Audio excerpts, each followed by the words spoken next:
It's funny sometimes how much trouble we go to give the illusion that everything is clean and tidy.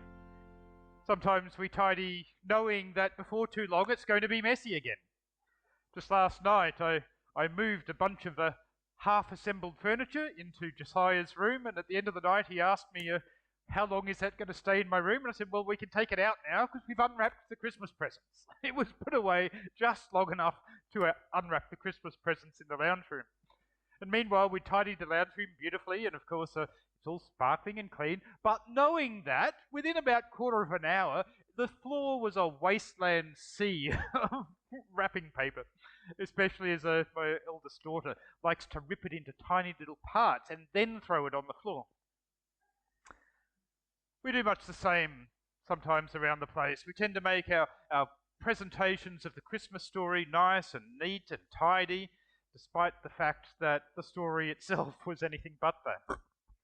I can't imagine being able to sell the nativity scene if we marketed it as having straw that really itches.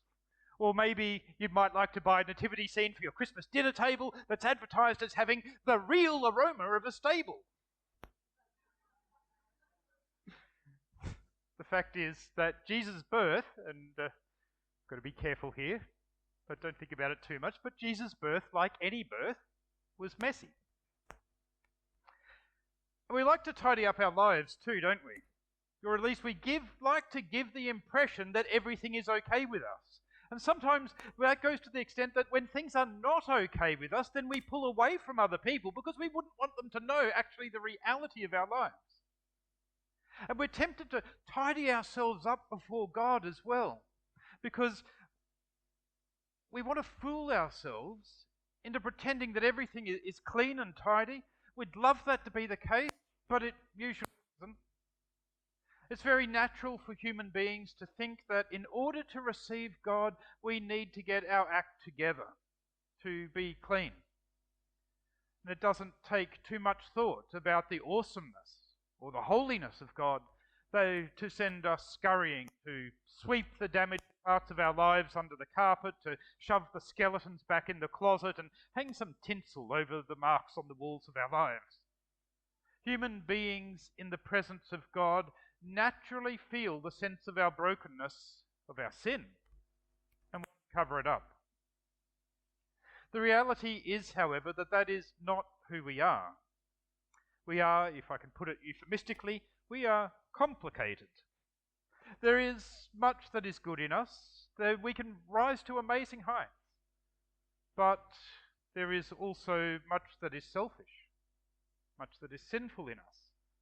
We can also drop to amazing depths. No wonder that we might try to prepare for the coming of God by putting on a good show, by covering up. The bad news today is that God is not fooled by our covering up. God knows what's in your closets. He knows what's under the rug. He sees the damage underneath the tinsel that we try to hang on our lives. The good news, however, is that is exactly why Jesus came. No amount of our effort, no amount of our trying to atone for our sin would make us sparkle in a way that was fit to live with God. But precisely because of that, God came to live with us. The Gospel of John tells us that the Word became flesh and made his dwelling among us. In Jesus Christ, God came and entered our mess and embraced the stickiness of human life, a life that was not worthy to embrace him. Romans 5 verse 8 tells us that God shows his love for us in this, that while we were still sinners, Christ died for us. God did not wait for us to get cleaned up before he came and he got messy for our sake.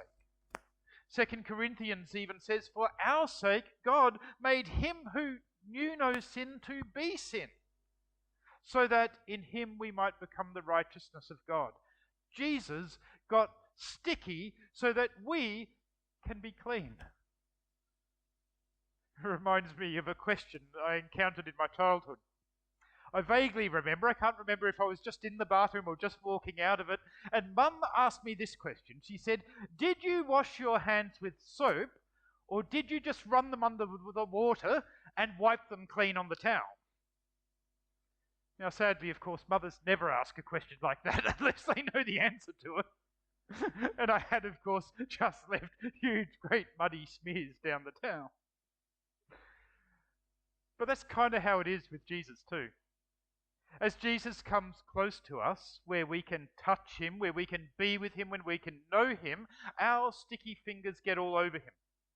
The mess of our lives, the stench of our sin rubs off on him. But the beautiful part is that as that happens, as Jesus comes into our world, as he comes to us and gets sticky, we become clean. Like that towel in my childhood, he takes the mess and we are left with clean hands. That is the beauty of how much God loves us. That as frightening as our mess is, God is willing to come right down into the midst of it to be with us. There is nothing that is too complicated about our lives for God to touch it. There is nothing about our complications that he does not want to be with us. In the carol we sang earlier, "What child is this?" the second verse reminds us, nails, spears shall pierce him through, the cross be borne for me and you. Hail, hail the Word made flesh, the babe, the Son of Mary. God is so determined to make us clean that he was prepared to go even into the mess of death in order to be with us. But it's not only true that God gets messy with us, it's also true that we become clean in him. Jesus not only died, but he also rose to life. He soaked up the sin of the world and he atoned for it. God vindicated him and declared him to be righteous and clean after all. And because of that, through faith in Jesus, we have been cleansed and made fit for life with God. Again, as 2 Corinthians says, "For our sake he made him to be sin who knew no sin, so that in him we might become the righteousness of God."